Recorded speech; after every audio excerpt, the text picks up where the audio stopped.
জবাইকারীকে চামড়া বা গোশত দেওয়া যাবে কিনা? উত্তর হলো, জবাইকারীকে পারিশ্রমিক হিসাবে চামড়া বা গোশত দেওয়া যাবে না।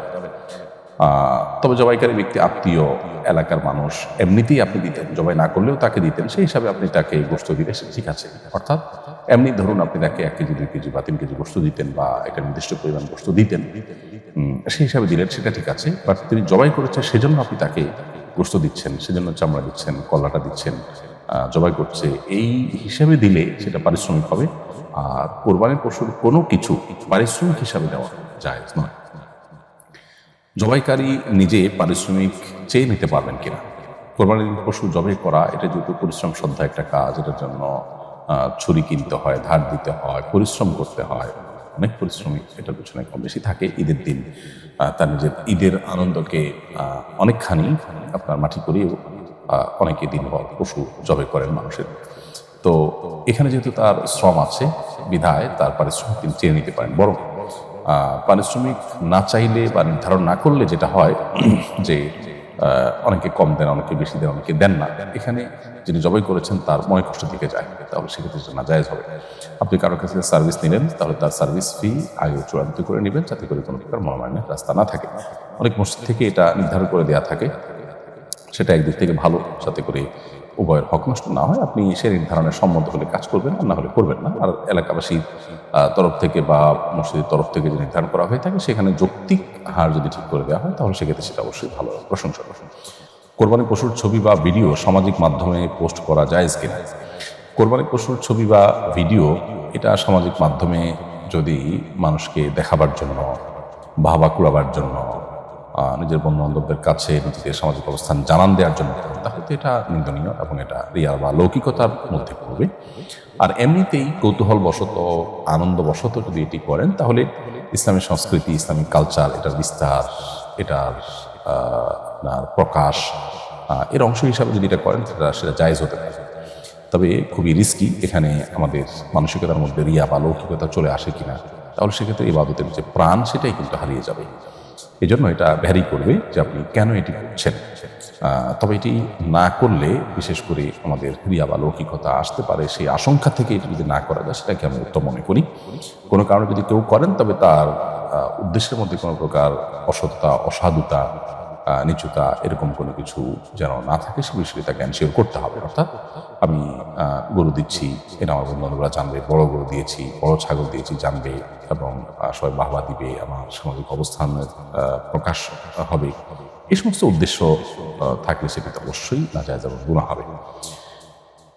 আর এমনিতে আনন্দ প্রকাশ করে করলেন, ওইরকম কোনো উদ্দেশ্য আপনার মাথায় নেই, তাহলে সেটা জায়েজ হতে পারে শর্ত সাপেক্ষে, তবে সব অবস্থায় অ্যাভয়েড করাটা উত্তম। কোরবানির পশুর গলায় ফুলের মালা ঝুলানো জায়েজ আছে কিনা? কোরবানির পশুর গলায় ফুলের মালা ঝুলানো মৌলিকভাবে নাজায়েজ কোনো কাজ নয়।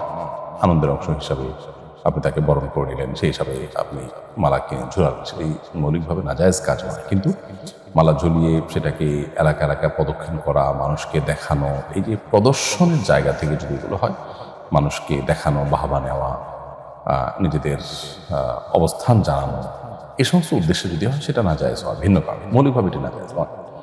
কোরবানি পশুর মলমূত্র, রক্ত ও নাড়িভুড়ির ময়লা যেখানে সেখানে ফেললে কোরবানির ক্ষতি হবে কিনা? কোরবানি যিনি করবেন, তার কোরবানি পশুর মলমূত্র, কোরবানি পশুর রক্ত, নাড়িভুড়ির ময়লা, এগুলো পরিষ্কার করার দায়িত্ব সম্পূর্ণরূপে তার। আপনার কোরবানি পশুর বর্জ্য, রক্ত, তারপর মলমূত্র, এগুলোর দ্বারা যদি আপনার প্রতিবেশীরা কষ্ট পান, পথচারীরা কষ্ট পান, পরিবেশ যদি দুর্গন্ধযুক্ত হয়, খারাপ হয়, নষ্ট হয়, তাহলে এর জন্য আল্লাহর কাছে আপনি দায়ী থাকবেন। কোরবানি করছি আমরা আল্লাহর সন্তুষ্টি অর্জন করবার জন্য।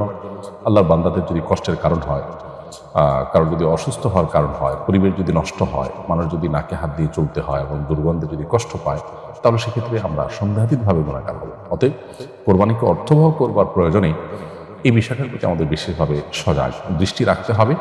আমাদের কোরবানি পশু কিনে আনার পর থেকে নিয়ে তার বর্জ্য, তার মলমূত্র, এগুলো পরিষ্কার করে পুরো পরিবেশটাকে পরিচ্ছন্ন রাখা এবং পরিষ্কার করে যথাস্থানে ফেলা, এটা আমাদের দায়িত্ব। আমরা ড্রেনে ফেলে দিলাম, সেখানে জলাবদ্ধতা তৈরি হলো, সেখান থেকে ডেঙ্গু মশা তৈরি হলো, মানুষ অসুস্থ হলো, এগুলোর দায়ভার কিন্তু আমাদের উপর বর্তাবে। ঠিক একইভাবে জবের পরপর সেখানে যদি পর্যাপ্ত পরিমাণে পানি ঢেলে দেওয়া হয়, পাইপ ইত্যাদি দিয়ে বা বালতি দিয়ে যদি পানি দিয়ে স্পিডে সেটাকে পরিষ্কার করা হয়, তাহলে সেটা পরিষ্কার হয়ে যায়। এবং রক্ত যদি শুকিয়ে যায় এবং দুর্গন্ধ তৈরি হয়, সেখানে মাছি বসে, নানা রকমের অসুবিধা তৈরি হয়, তাহলে এর দায়ভার কিন্তু আমাদেরকে বহন করতে হবে। এই জন্য কোরবানি করার ক্ষেত্রে এই বিষয়গুলো খুব ভালোভাবে আমাদের খেয়াল করা দরকার। ঠিক একইভাবে নাড়ি ভুঁড়ি যদি কেউ পরিষ্কার করে রান্না করে খান, সেটা জায়েজ আছে। অতএব কেউ চাইলে সেটা খেতে পারেন, কিন্তু সেটা করতে গিয়ে যদি আপনি নাড়ি ভুঁড়ির ময়লাগুলোকে রাস্তার ধারে কোথাও ফেলে দিলেন, কারো খেতে ফেলে দিলেন, নিজের হোক বা কারোর, সেটা ওপেন থাকে, তার দুর্গন্ধে আশপাশটা, পরিবেশটা নষ্ট হয় এবং সপ্তাহ 10 দিন পর্যন্ত আশপাশ দিয়ে মানুষ হাঁটতে পারে না, তাহলে সন্দেহাতীতভাবে সেটি গ্রহের কারণ হবে। এই জন্য একটা গর্ত করে সেখানে ময়লাগুলো ফেলে তারপরে সেটাকে মাটি চাপা দিয়ে আপনি রেখে দেন, যাতে করে কোনো দুর্গন্ধ না ছড়ায়। এটা আমাদের কর্তব্যের অংশ। তবে কোরবানি পশুর মলমূত্র, রক্ত বা নাড়িভুঁড়ির ময়লা, এগুলো যদি নিজ দায়িত্বে পরিষ্কার করা না হয়, মানুষের কষ্টের কারণ হয়, তাতে কোরবানির মান নষ্ট হবে। আল্লাহর কাছ থেকে সওয়াবের পরিবর্তে কোনো কোনো ক্ষেত্রে গুনাহ হতে পারে। তবে কোরবানি মৌলিকভাবে আদায় হয়ে যাবে, এর ফলে কোরবানি হবে না। অনেক গরিব মানুষ কোরবানির মাংস সংগ্রহের পর তা বিক্রি করেন, এতে কোরবানি দাতাদের কোরবানির কোনো ক্ষতি হবে কিনা? উত্তর হলো, কোরবানি দাতার জন্য নিজের কোরবানির পশুর গোশত বা কোনো কিছু বিক্রি করা জায়েজ নয়।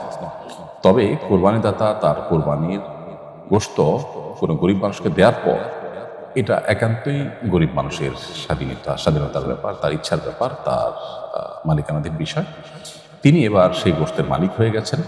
এটা তার নিজের কোরবানির গোশত নয়, আরেকজন তাকে দিয়েছেন। মালিক হওয়ার পর তিনি কি খাবেন, নাকি কাউকে দিয়ে দিবেন, নাকি বিক্রি করবে, এটা একান্ত তার ব্যাপার। অতএব তাকে দান করার পর সেই গোশত তিনি বিক্রি করে দিলে কোরবানি দাতার কোনো অসুবিধা হবে না।